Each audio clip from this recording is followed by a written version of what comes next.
여러분의 인생 가운데 하나님의 동행하심이 있기를 축복합니다. 오늘 함께 보실 하나님의 말씀은 누가복음 4장 18절에서 19절 말씀입니다.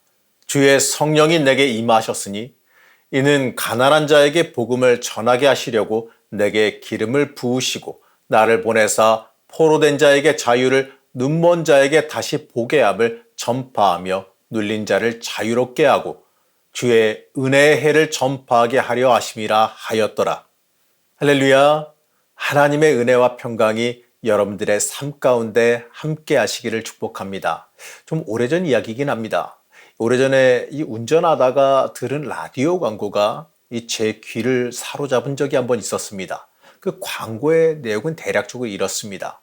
먼저 한 젊은 남자 청년이 자신의 이름을 부르고 그 뒤에 이어서 이렇게 말합니다. 제 이름은 아버지의 꿈입니다.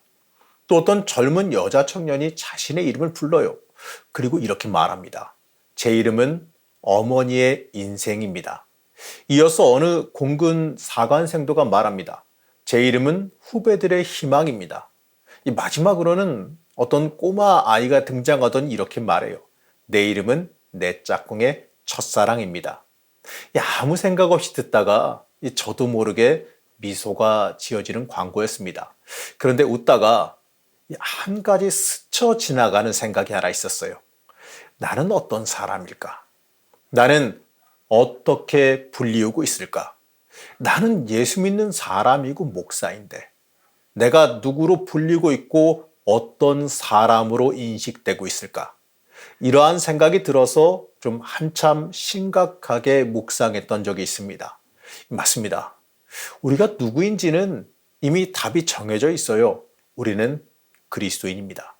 문제는요, 내가 과연 그리스도인이라 불리울 정도로 살아가고 있느냐입니다. 사실 이 정체성의 문제는 이 시대를 살아가고 있는 그리스도인의 화두입니다.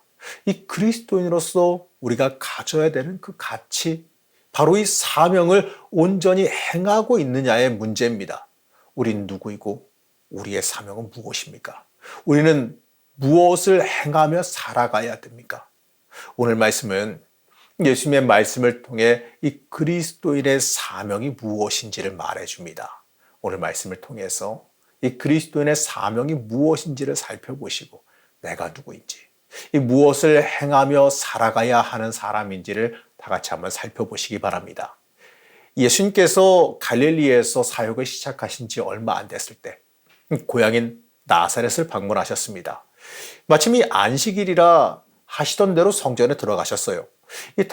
당시 성전 관습은요, 성전에 랍비가 들어와서 성경을 읽기를 원하면 그날의 성경 읽는 사람은 자리를 내어주어서 성경을 읽고 강론하게 해줘야 됐습니다. 예수님께서 나아가서 성경을 읽기 시작하셨습니다. 마침 그날 읽어야 되는 그 성경 두루마리는 이사야서 61장의 말씀이었습니다. 예수님 이 말씀을 읽으시고 말씀을 전하셨습니다. 누가복음 4장 18절에서 19절 말씀입니다. 주의 성령이 내게 임하셨으니 이는 가난한 자에게 복음을 전하게 하시려고 내게 기름을 부으시고 나를 보내사 포로된 자에게 자유를 눈먼 자에게 다시 보게 함을 전파하며 눌린 자를 자유롭게 하시고 주의 은혜의 해를 전파하게 하려 하심이라 하였더라. 예수님께서 읽으신 이 말씀은 이사야서 61장 1절에서 2절 말씀입니다. 흔히 이사야서 40장 이후부터는 제2 이사야서로 구별합니다. 이 기록된 시기가 바벨론 포로기 이후에 이스라엘 사람들을 위해서 기록된 말씀이기 때문에 그렇습니다. 그 중에 예수님께서 인용하신 이 말씀은요, 여호와 종의 사명에 관한 말씀입니다. 여호와의 종의 사명은 이 바벨론에서 돌아와 폐허 위에 서 있는 이스라엘 사람들을 위로하고 그들의 영성을 치유하고 회복시키는 사명입니다. 사실 여러분, 이 목회자는 이러한 사명을 가져야 됩니다. 그리고 또 이 목사를 넘어서 이 교회의 지도자들, 임직자들, 예수를 생명 삼아 살아가는 모든 그리스도인은 이러한 사명을 감당할 수 있어야 됩니다. 이 세상을 향한 이 영적 영향력이 바로 여기에서 시작되기 때문에 그렇습니다. 예수님은 이 말씀을 통해 예수님께서 이 땅에 오신 이유가 무엇인지에 대해서 말씀하십니다. 우리는 이 말씀을 통해 이 예수님 따라 살아야 되는 우리의 사명도 함께 볼 수 있어야 됩니다. 가난한 자에게 복음을 선포하고 포로된 자에게 자유를, 눈먼 자에게 다시 보게 하고 눌린 자를 자유하게 하라, 주의 은혜를 전파하라.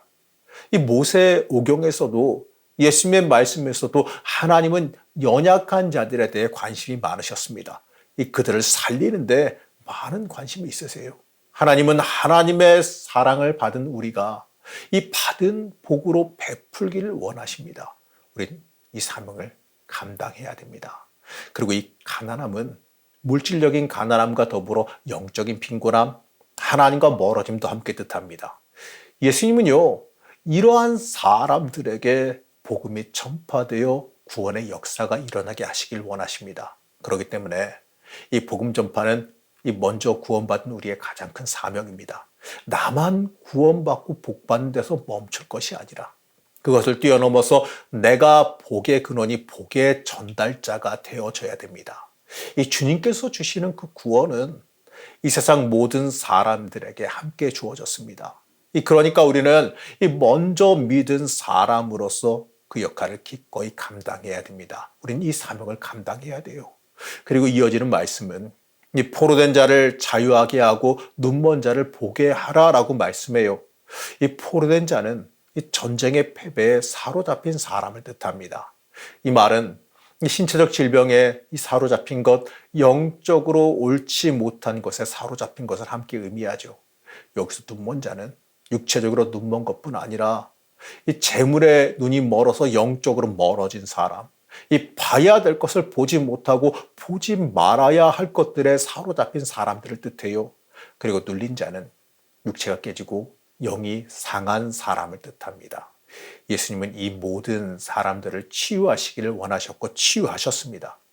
그렇기 때문에 우리는 예수님이 말씀하신 이 사명을 우리의 사명으로 받아들여야 됩니다. 이 모든 것을 한마디로 요약하면 이렇게 말할 수가 있어요. 예수를 보게 하라.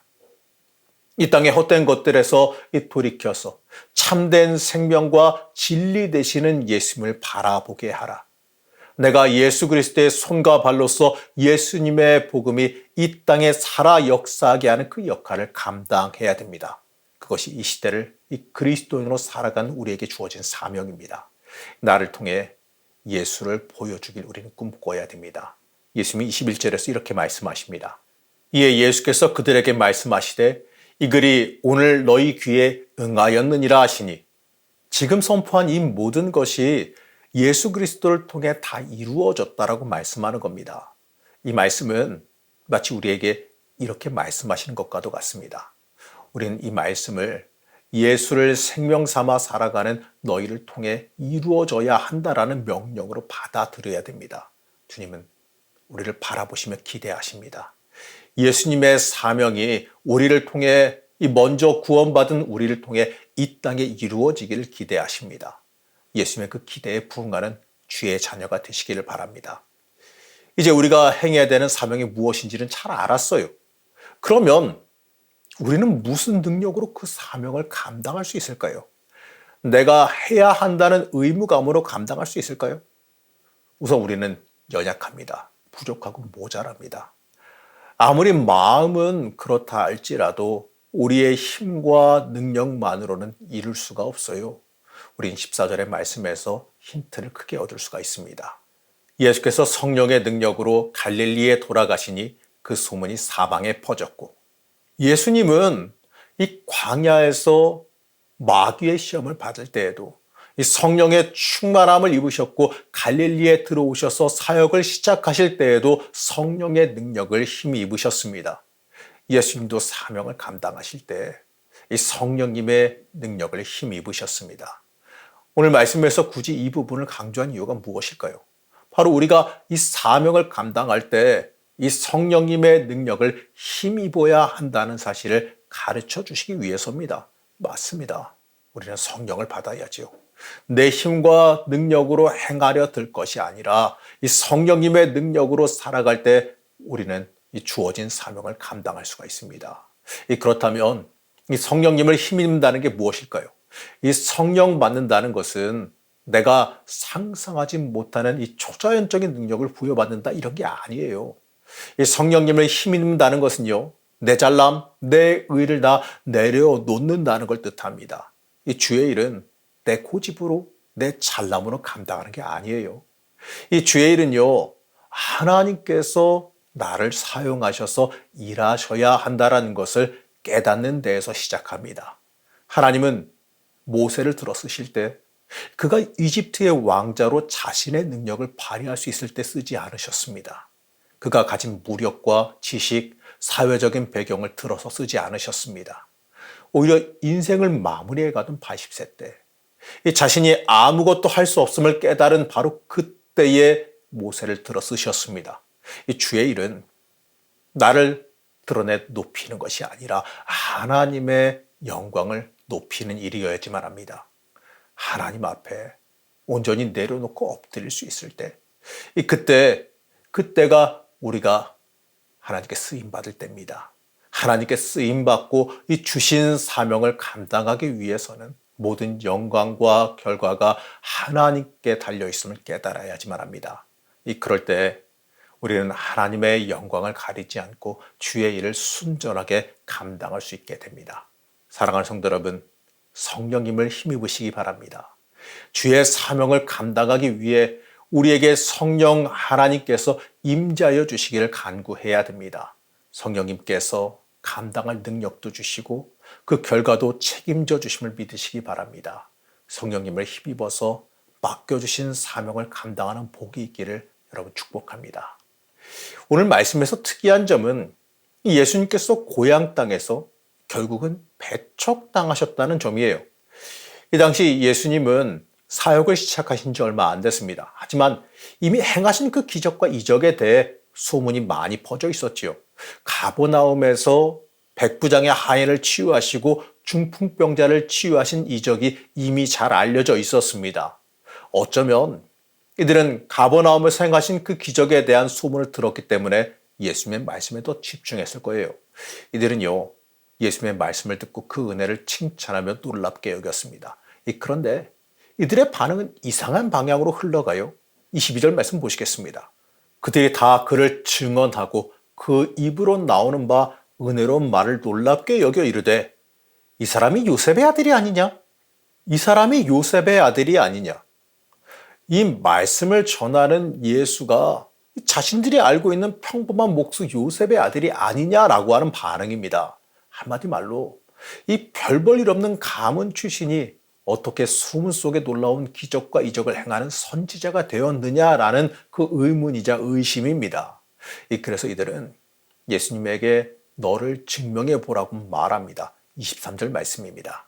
예수께서 그들에게 이르시되 너희가 반드시 의사야 너 자신을 고치라 하는 속담을 인용하여 내게 말하기를 우리가 들은 바 가버나움에서 행한 일을 내 고향 여기서도 행하라 하리라. 사실 이들이 이렇게 말하기보다는 예수님께서 이들의 마음을 읽으셨습니다. 이 말씀에 등장하는 말은 이스라엘에 있는 속담입니다. 다른 사람의 병을 고치기 전에 자신의 병을 먼저 고쳐 자신이 능력 있는 의사임을 입증하라, 바로 이 속담입니다. 예수님께 네가 그 소문 속의 선지자면 가버나움에서 행했던 그 기적을 어디 한번 여기서도 행해서 증명해 보라라는 말입니다. 어떻습니까? 참 답답한 일 아니겠습니까? 우리가 이 말씀을 통해서 이 주님의 일을 감당하는 것이 참 쉽지 않음을 깨닫게 되지요. 사실 주의 일을 감당하는 것은요, 사람들에게 칭찬받는 일이 아닙니다. 우리가 주의 일을 감당하면서 사람에게 칭송받거나 칭찬받기를 원해서는 안 됩니다. 예수님은 고향 땅에서 2번 배척을 당하셨습니다. 이 공생의 초창기인 오늘 말씀에서도 배척을 당하셨고, 이 공생의 2년쯤에도 배척을 당하셨습니다. 이 공생의 초기야 소문은 있었지만 예수님에 대해서 잘 몰랐다고 할 수 있을 겁니다. 하지만 공생의 2년차 때는 이미 사람들에게서 예수님의 이름이 높아져 있었습니다. 그가 메시아일지도 모른다라는 소문도 있었고 그가 대선지자라는 소문도 있었습니다. 하지만 그때도요, 그들은 동일하게 예수님을 배척했습니다. 맞습니다. 주의를 감당하는 일, 이 그리스도인으로서 사명 감당하며 살아가는 일은 그러한 삶은 쉽지 않은 삶입니다. 세상에게 환영받지 못할 수도 있고 속상한 일도 많이 겪을 수가 있습니다. 내가 아무리 수고해도 인정받지 못하고 오히려 이러한 엉뚱한 말을 들을 수도 있어요. 잊지 마시기 바랍니다. 우리는 사람에게 인정받고 칭송받기 위해 사명 감당하지 않습니다. 우리가 사명 감당하며 이 그리스도인으로 살아가는 삶은 이 주님만 바라보며 살아가는 삶입니다. 주님께 인정받으면 되는 일입니다. 복음 감당하기 위해, 이 사명 감당하기 위해 받는 그 고난을 두려워하지 마시기 바랍니다. 오히려 주를 위해 당하는 복으로 받아들이시길 여러분 축복합니다. 사랑하는 성도 여러분, 우리가 누굽니까? 우리가 어떤 사람입니까? 우린 그리스도인 예수를 믿는 사람들입니다. 우리가 예수를 믿는다는 것 그 자체가 예수를 생명 삼아 그의 뜻대로 행하며 살아간다라고 하는 고백입니다. 맞습니다. 우리는 예수로 생명 삼아 살아가야 되는 존재입니다. 예수 따라가는 것, 예수 따라 살아가는 것은요, 인생 가운데 그 사명을 기꺼이 감당하겠다고 하는 그 고백이 인생 가운데 따라와야 됩니다. 가난한 자에게 복음을 선포하고 포로된 자에게 자유를, 눈먼 자에게 다시 보게 하고 이 눌린 자를 자유하게 하라, 주의 은혜를 전파하라. 이 시대를 살아가는 그리스도인, 이 교회는 바로 이러한 사명을 감당해야 됩니다. 예수를 위해 기꺼이 희생하고 그의 뜻을 세상에 펼치며 살아갈 수 있어야 됩니다. 이웃을 돌보고 치유하며 예수님의 사랑과 말씀이 세상에 밝게 비추게 만드는 존재가 돼야 됩니다. 예수로 살아가는 사람, 예수의 사명을 삶으로 지켜 행하는 사람, 주의 은혜를 전파하는 사람, 그 사명을 감당하시기 바랍니다. 하나님께서 인정하시는 사람, 예수로 승리하는 사람, 예수를 위해 내 손에도 기꺼이 감당하는 사람, 하나님을 향한 인생, 바로 하나님을 향해 그 열린 인생, 하나님께 쓰임받는 인생, 하나님께 나를 내어놓은 인생, 바로 주님의 자녀, 하나님께 인정받는 사람이 되시길 바랍니다. 사명 감당하는 그 삶 가운데 하나님께 쓰임받는 놀라운 복이 함께 하시기를 시간 축복합니다.